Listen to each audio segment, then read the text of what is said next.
जय हिंद साथियों। तो आज के इस क्लास में हम लोग जानने वाले हैं क्लास 9 जीव विज्ञान का एक चैप्टर जो है आपका क्या कोशिका।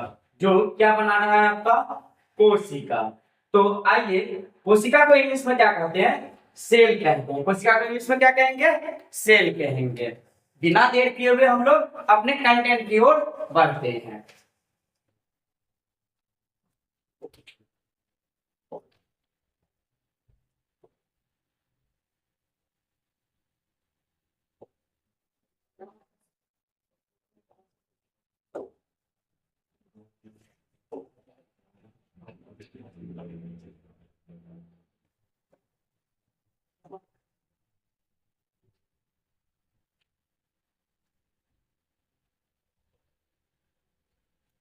इसमें कि लिखने पे समय कम खत्म हो, इसके लिए कुछ पहले से ही बोर्ड पर आपको कुछ परिभाषाएं आपको लिखी गई हुई है और इसको हम लोग यहाँ से समझने की कोशिश करते हैं।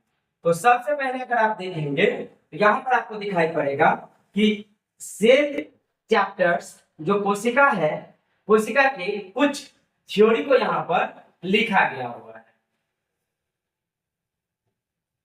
ये हम लोगों का एनसीईआरटी के अकॉर्डिंग चैप्टर्स नंबर 5 बनेगा।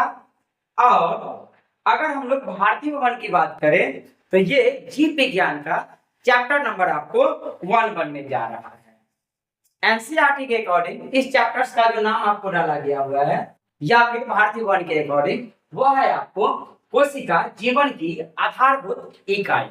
तो आइए हम लोग जानते हैं। सबसे पहले हम लोग जानते हैं इसमें कि जीव विज्ञान के अंतर्गत हम लोग इस टॉपिक को पढ़ने वाले हैं।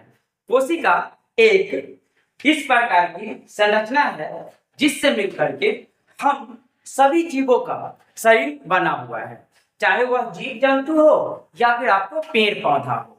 हर एक जीव के शरीर की जो सबसे छोटी इकाई बनेगा वह कोशिका होगा।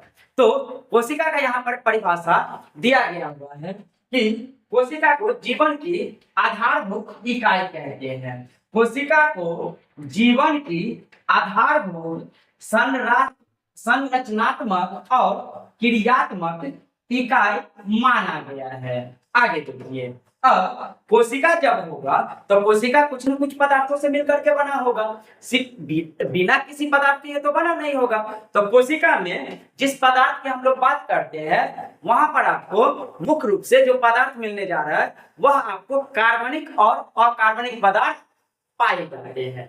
कार्बनिक और अकार्बनिक पदार्थ मिल करके जीव द्रव्य का निर्माण करता है। किसका निर्माण करेगा?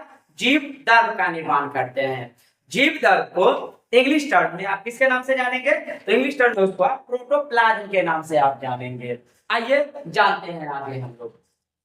अगला कह रहा है कि कोशिका जीव द्रव्य से बनी एक रचना है। कोशिका किसका रचना है? जीव द्रव्य से बनी एक रचना है जिसमें विभिन्न प्रकार के अलग अलग प्रकार के पदार्थें पाई जाती है। कोशिका एक जीव द्रव्य से बनी एक रचना है और जिसमें विभिन्न प्रकार के रासायनिक पदार्थ उपस्थित रहता है। अब रासायनिक पदार्थ कौन कौन उपस्थित रहेगा? इसमें रासायनिक पदार्थ उपस्थित रहता है आपका अकार्बनिक पदार्थ। अकार्बनिक पदार्थ के रूप में क्या बनाएगा? तो जल बनाएगा। और क्या बना सकता है? लवण बना सकता है।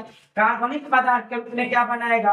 प्रोटीन रह सकता है, वसा रह सकता है, कार्बोहाइड्रेट रह सकता है, न्यूक्लिक अम्ल रह सकता है और इसके अलावा और भी पदार्थ हो सकता है।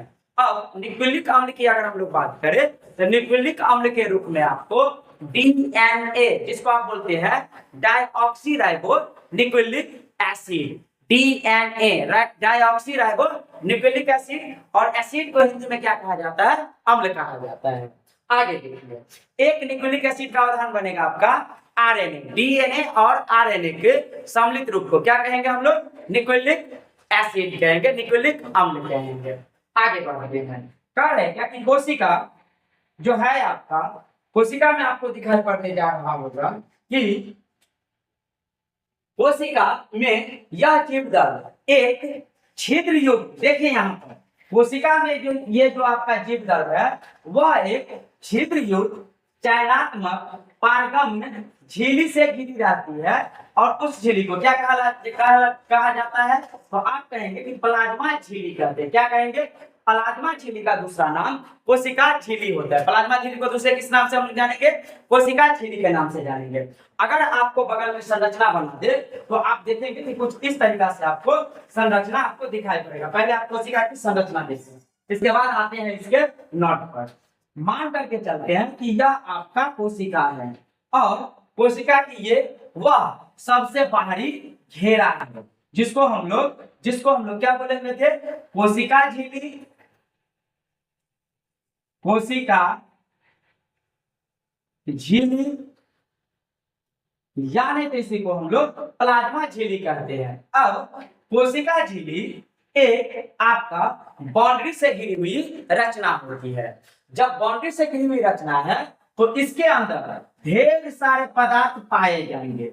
कुछ पदार्थ होंगे जो आपके कार्बनिक पदार्थ होंगे और कुछ होंगे जो आपके अकार्बनिक पदार्थ होंगे। जैसे अकार्बनिक पदार्थ के रूप में आपका जल बन सकता है, खनिज लवण आ सकता है।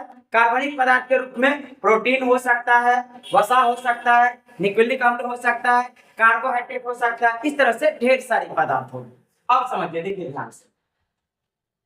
कोशिका के अंदर लगभग इसके सेंटर्स में आपको एक काफी घनत्व वाली रचना पाई जाती है और उस घनत्व वाली रचना को किसके नाम से जानते हैं? केंद्रक के नाम से जानते हैं। किसके नाम से जानेंगे? केंद्रक के नाम से जानते हैं। केंद्रक को इंग्लिश में क्या कहते हैं? न्यूक्लियस कहते हैं। केंद्रक को इंग्लिश में क्या कहेंगे? न्यूक्लियस कहेंगे। अब केंद्रक से लेकर और बाहरी घेरा के बीच की जो स्थान पाई जाती है जिसमें आपको तरल पदार्थ प्राप्त होगा, इसको कहा जाता है आपको। इस ध्यान से आप देखेंगे कि केंद्रक से लेकर और कोशिका झिल्ली के बीच के खाली स्थान जिसमें तरल पदार्थ पाई जाती है, उस तरल पदार्थ को क्या कहेंगे? उस तरल पदार्थ को कहते हैं कोशिका द्रव। उसको क्या कहेंगे? कोशिका द्रव कहते हैं। उसको क्या कहेंगे? कोशिका द्रव कहेंगे। जब कोशिका द्रव और केंद्रक दोनों एक साथ मिलता है तो किसका निर्माण करेगा? आप बोल सकते हैं कि कोशिका द्रव प्लस केंद्रक जब एक साथ मिलेगा तो निर्माण करता है। किसका निर्माण करेगा? तो आप बताएंगे ये जो निर्माण करता है उसको कहते हैं जीवद्रव। उसको क्या कहेंगे? जीवद्रव कहेंगे। कोशिका द्रव और केंद्रक मिला करके बनाता है आपका जीवद्रव। उसको कहते हैं जीवद्रव। और जीवद्रव को खोज करने वाले वैज्ञानिक को हम लोग आगे वैसे जानेंगे। अभी आप जान लीजिए, जीवद्रव को खोज करने वाले वैज्ञानिक जो है आपका पुरकिंटिय है। कोशिका को खोज करने वाले वैज्ञानिक का नाम बताइए। कोशिका को खोज करने वाले वैज्ञानिक है आपका रॉबर्ट हुक और केंद्रक का खोज करने वाले वैज्ञानिक है आपका रॉबर्ट ब्राउन। तो चलिए हम लोग आगे बढ़ते हैं। आप समझ गए होंगे कि कोशिका द्रव किसे कहेंगे, केंद्रक किसे कहेंगे और जीवद्रव किसे कहेंगे। जीवद्रव कोशिका द्रव और केंद्रक दोनों का सम्मिलित रूप होता है। आइए आते हैं अपने कंटेंट की ओर। अब हम लोग आगे बढ़ते हैं। अगला देखिएगा ध्यान से। यही चीज आपको यहां पर डाली गई है कि कोशिका में यह जीवद्रव एक झिल्ली युक्त रचना से घिरी हुई होती है और जिसको हम लोग क्या बोलते हैं? प्लाज्मा झिल्ली या कोशिका झिल्ली कहते हैं। प्लाज्मा झिल्ली या क्या कहेंगे?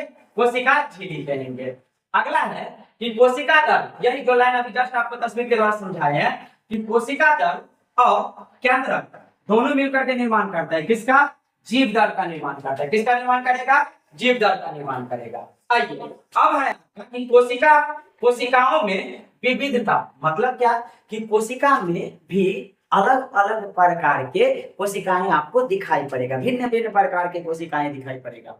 कुछ कोशिका होगा जो आकार में परिवर्तन करेगा, कुछ कोशिका होगा जो अपने रूप में परिवर्तन करेगा, कुछ कोशिका होगा जो अपनी संरचना में परिवर्तन करेगा। और इन्हीं सभी बातों को ध्यान में रख करके कोशिका को अलग अलग प्रकार में बांट दिया गया हुआ है। अब इसी के बारे में जैसे बोला गया है कि कोशिकाओं में विविधता रूप के आधार पर, किसके आधार पर यहाँ पर बोला गया है, रूप के आधार पर हो सकता है, या फिर आपको बोला कि आकार के आधार पर हो सकता है, और या फिर आपको बोला जा रहा है कि संख्या के आधार पर हो सकता है। कोशिका जो बनेगा आपको संख्या के आधार पर भी आपको अलग अलग बन सकता है। आगे बढ़ते हैं हम लोग। अगला देखिए आपको क्या बताया जा रहा है। आपको बताया जा रहा है कि कोशिका अलग अलग आकार की होती है। कोशिका का आकार भी क्या होगा, अलग अलग होगा। जैसे हम लोग अपने शरीर की अगर बात कर ले तो हम लोग के शरीर में आंख की जो कोशिका होगी, हृदय की जो कोशिका होगी, आमाशय का जो कोशिका होगी, ये सभी कोशिका अलग अलग आकार में पाई जाएगी और इसकी संख्या भी आपको अलग अलग दिखाई पड़ेगी।